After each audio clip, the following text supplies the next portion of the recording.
Right, hello guys and welcome back to our second part of the dashboard creation. Right now we entered all the basic data that we need, but now it's time to enter the advanced data and all our variables that will be modified. So for example, for this question, we have variables that can be modified because it's the number of persons with a certain amount of depth. If we want to modify this value or the value in this question right here, since it's X. So the first thing I'll ask you guys to do is simply to write down a small number 1 here in the first question and a small number 2 right there in the second question. You'll understand a bit later why we'll do this. Alright, so the first advanced question that we want to answer is what's the average income per territory? And what we'll have to do now is really import all the data. So how we'll do this? The exact same way that we did here, but in this case we'll place everything down there. So let me show you what it's supposed to look like. So it's supposed to look something like this. So as you can see, you simply create the exact same thing as here. It's going to be the average income per territory. Then you will write down all your territories and then simply click on equal. And we will refer to the third question, which is here. As you can see, the average income per territory and all our answers are there. All right, when it's all done, the next thing that we want to do is answer the fourth question. Which is the average income per sector. Where exactly we will put it, once again, as I said, it's really to your imagination. But in my case, I want to put it there. So what I will do, I will simply insert some more cells here.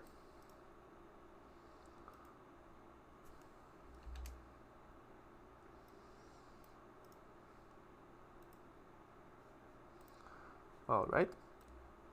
And I will add everything just here.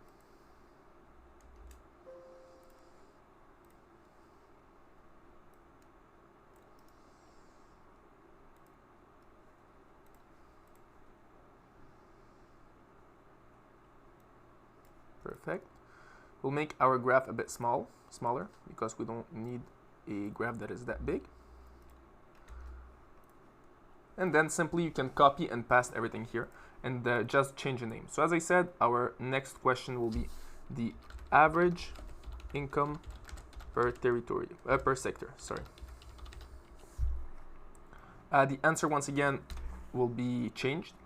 So what we'll do, simply click on equal, and we'll come back here and select our answers to the next question. The answers are right there.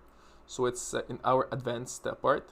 And as you can see, we have health, construction, teaching, and everything.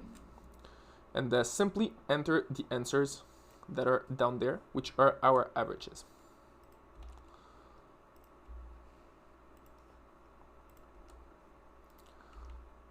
As you can see, the dashboard is not very hard to make. Once again, it's really for you guys to be able to understand a bit more the data that we are entering.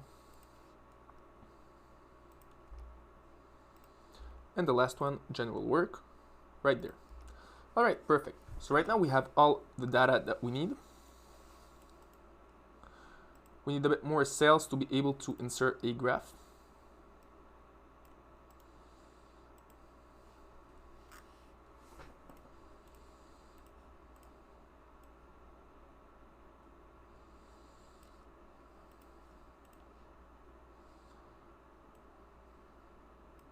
Right, the next step, we insert a graph. So once again, simply go on insert and we choose recommended chart. So it'll be the exact chart that we have.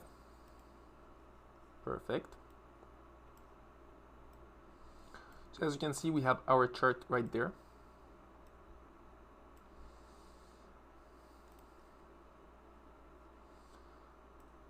Can make our cells bigger to have more space.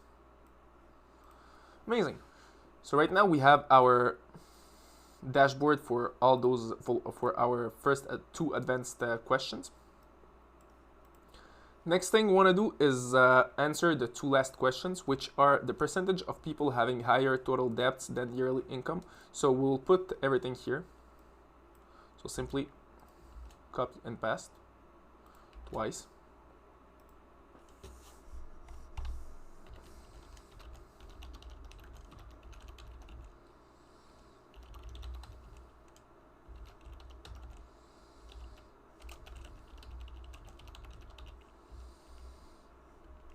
And the last question is the average age of people having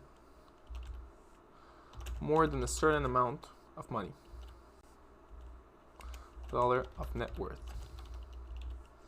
All right. So what we'll do now is simply link our answers to the right cells on the database. We will simply click on equal and go to this answer, which will be our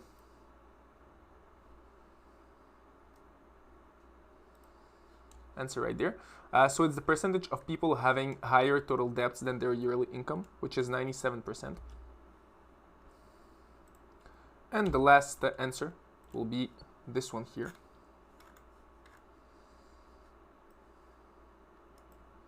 Here we go. All right, so this answer right there, we'll write a little tree to it. Perfect. Now it's time to put everything a bit more presentable. So all those cells that we don't need, we can simply merge them.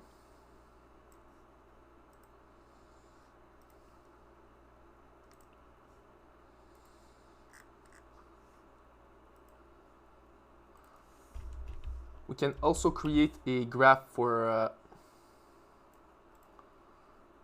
this place here. Simply merge everything first.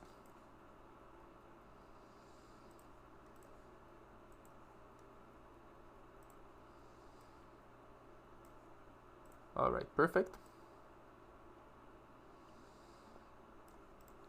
So we can, as I said, we'll create a graph for this place here. So we'll insert another chart. Right, we can make a chart that looks like this. So it's gonna be a chart of maps, well, a map chart.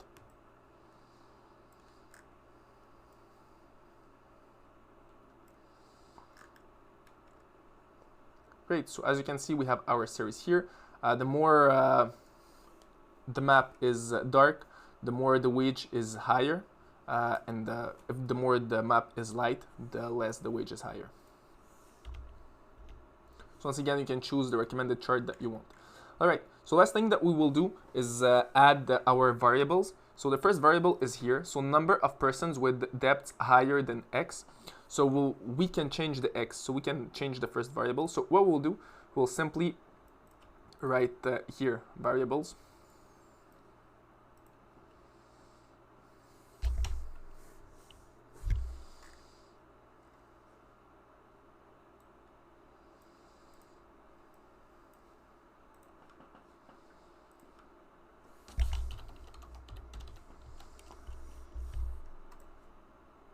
Perfect.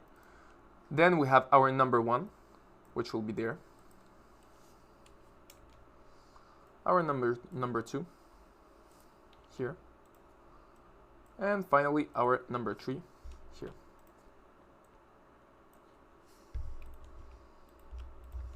All right, perfect.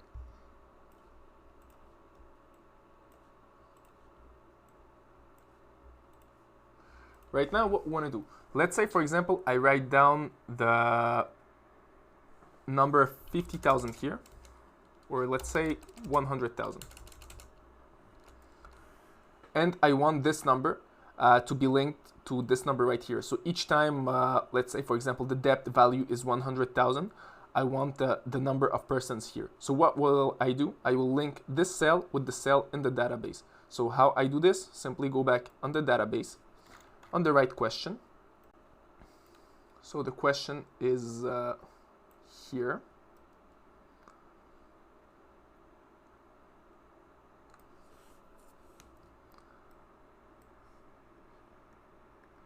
Right there. All right, so we have our second question, well, our fifth question, sorry, which is the number of persons with debts higher than. Here we have 20,000. So what we want to do is simply change this 20,000. We'll simply write down equal here, and it will be equal to this amount there. So as you can see, in the database, it will automatically change. So each time that I change my value here, let's say I write down 20,000, well, it's gonna change. If I write down 200,000, well, as you can see, the answer changes.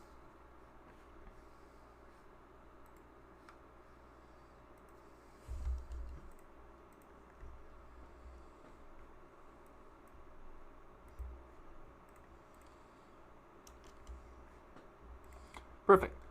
The second question will be here. So it's the number of persons having less than a certain amount on their mortgage. So how do we do this? We simply do the exact same thing. We come back there. Less than 30%. Since all the answers here are linked to this answer there, simply click on equal and we'll link it to this place on the database. So as you can see, it automatically changed the answer to 0. So let's say we write down 20. And don't forget to put it in percentage. So 20%. As you can see, it will adapt automatically. And finally, the last question. We will do the exact same thing. So we want the net worth of people. Simply come back on the database on the last question. And simply select the amount. So in this case, on our last question, the average age of people having more than X amount of net worth, it's gonna be on the amount place, and simply click on enter. And each time you will change the net worth, let's say for example you want to put $1 million, the answer will adapt, and also it's gonna change on the database normally.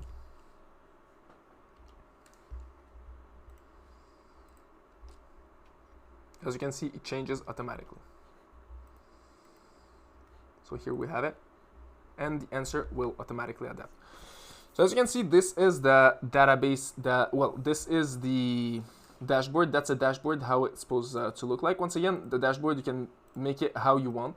The real goal here is really to present the data, and you want it to be as easy to understand as possible. So as you can see, I made something very, very simple, nothing that hard, and nothing really hard to understand. As I say, my goal is really to present the data. It's maybe not the most beautiful dashboard that you ever saw, but once again, you understand pretty much easily the data, and if you want to modify some variables, well, you can do it just there. So as you can see, the second we enter on the dashboard, we have our number of men versus the number of women. We have the average age, average income. We have everything that we need. And instead of passing by and looking on everything on this database that is really complicated, as you can see, it's 500. We have a database of 500 persons. We can do it directly on the dashboard and understand absolutely everything from it. So this is why a dashboard is very, very needed when you create when you want to work with database. So that's it for the first project. Right now we created our first database. We did the whole database analysis with our huge database that we have. We created our dashboard to answer our questions. And so right now you know how to make a basic database analysis. So that's it for this project, and see you all in our next project when we'll work with a stock.